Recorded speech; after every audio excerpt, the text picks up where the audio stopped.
Shri Ram channel के सभी दर्शकों को हमारा प्यार भरा नमस्कार। हम आशा करते हैं कि आप सभी लोग हमारी वीडियोज को स्वतः देखते होंगे और हमारी वाणी को जन जन तक पहुंचाने का प्रयत्न करते होंगे।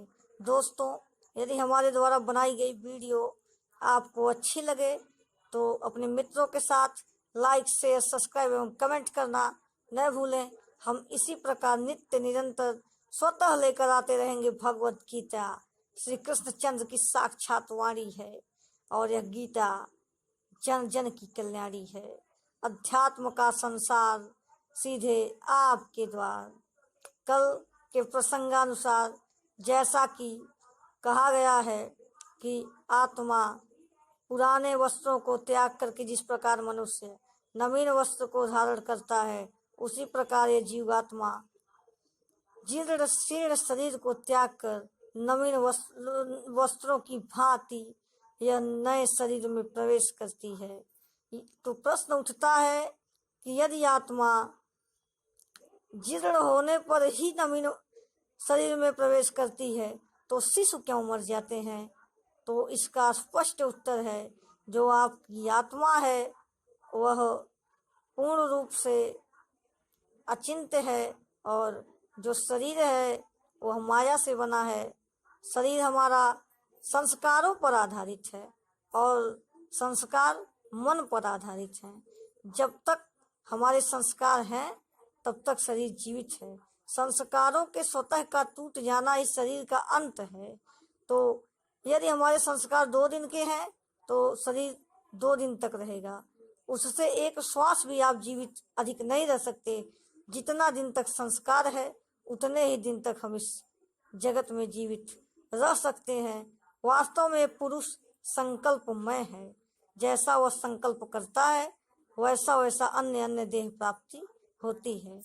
भगवान श्री कृष्ण आत्मा की अजरता और अमरता पर बल देते हुए कहते हैं, नैनम छिन्दन्ति शस्त्राणि नैनम दहति पावकः न चैनम क्लेदयन्त्यापो न शोषयति मारुतः। इस आत्मा को शस्त्र आदि नहीं काट सकते, इसे अग्नि नहीं जला सकती और ये इसे जल गीला नहीं कर सकता है। पुनः इसी बात पर बल देते हुए कहते हैं कि अच्छेद्यो अयम अदायो अयम अक्लेब्यो अशोषयेव च नित्यः सर्वगत अस्थारुण अचलो अयम सनातनः।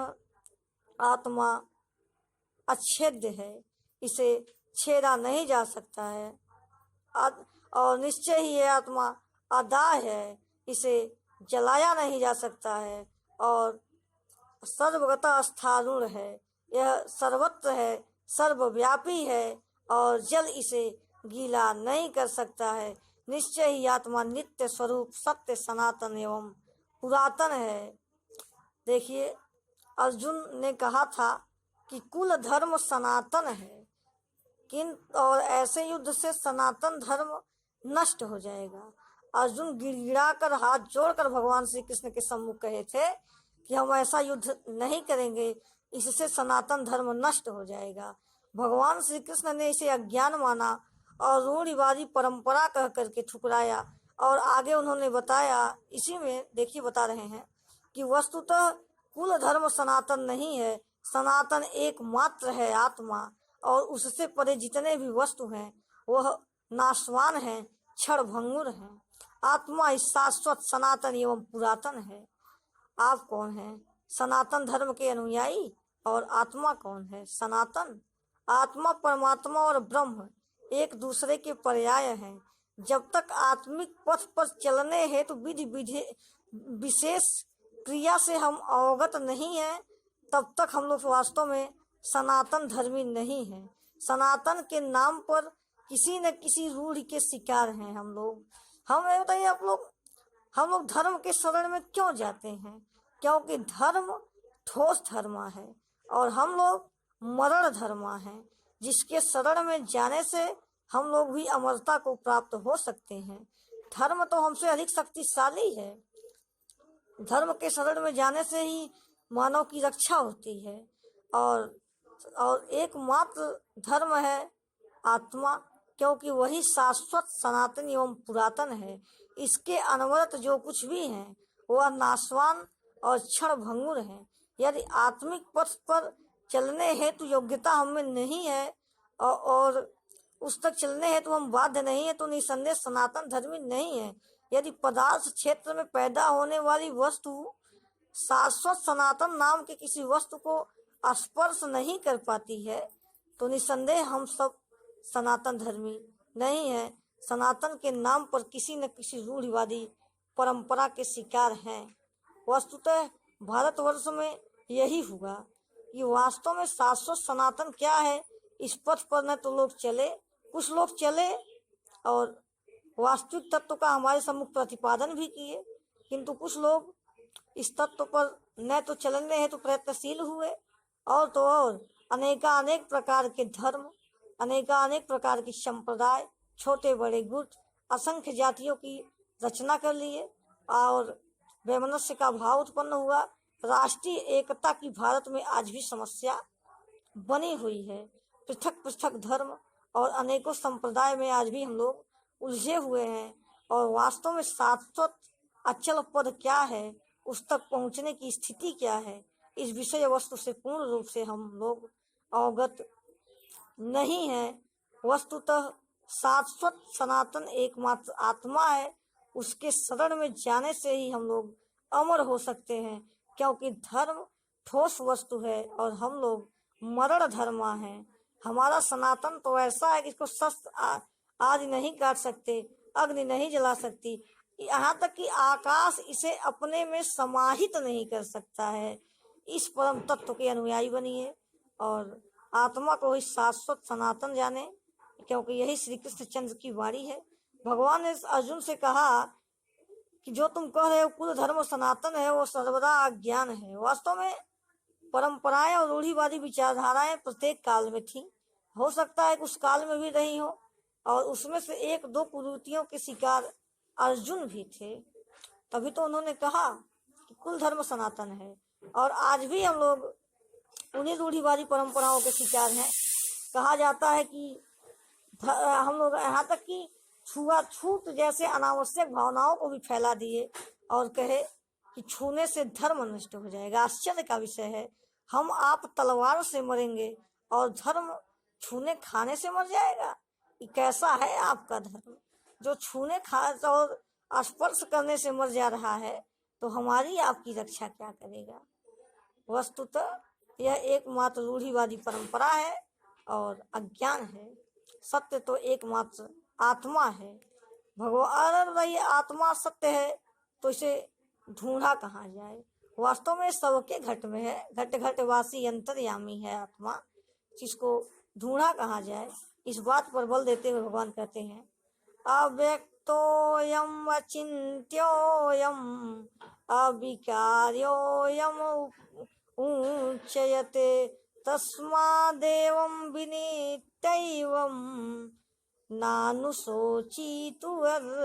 नानुशोचितुमर्हसि। ये अर्जुन देखिए यहाँ कह रहे हैं, अव्यक्तो अयम, आत्मा अभिव्यक्त है, इसे इंद्रियों के माध्यम से नहीं जाना जा सकता है।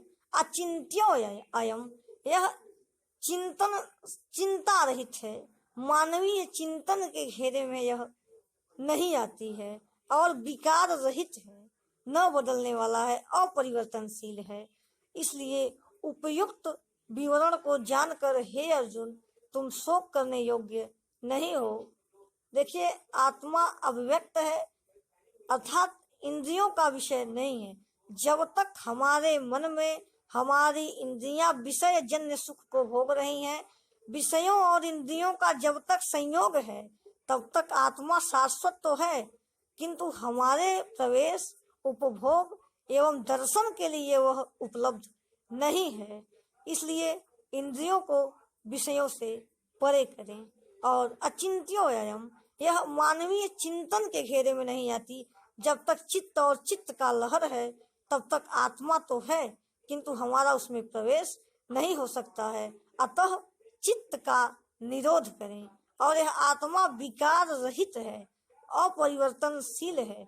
जब तक हमारे मन में विकार है, आसुरी संपत्ति का बाहुल्य है, तब तक आत्मा तो है, किंतु वह हमारे लिए उपयोगी नहीं है। उसका हमें न तो दिग्दर्शन हो सकता है, और न ही हम उसमें प्रवेश पा सकते हैं, और न ही हम आत्मिक साक्षात्कार हो सकता है। अतः इंद्रियों को विषयों से पृथक करें, चित्त का निरोध करें और आसुरी संपत्ति पर पूर्ण अधिकार जमाएं, अर्थात आसुरी संपत्ति को परास्त करके दैविक संपत्ति पर अपना अधिकार जमा लें। वास्तव में गीता क्षेत्रज्ञ के संघर्ष की व्याख्या करती है। यदि वास्तव में होता क्या है कि यदि हम दैविक संपत्ति पर पूर्ण अधिकार प्राप्त कर लेते हैं और आसुरी संपत्ति का दमन हो जाता है, तो दैविक संपत्तियां भी पूर्ण रूप से शांत हो जाती हैं, क्योंकि जब विकार है ही नहीं तो वह किस पर आक्रमण करेंगी। दोस्तों, बस आज के लिए इतना ही। पुनः हम लेकर आएंगे भगवत गीता। बने रहे हमारे साथ। जय श्री कृष्ण, जय श्री राम। बहुत बहुत धन्यवाद।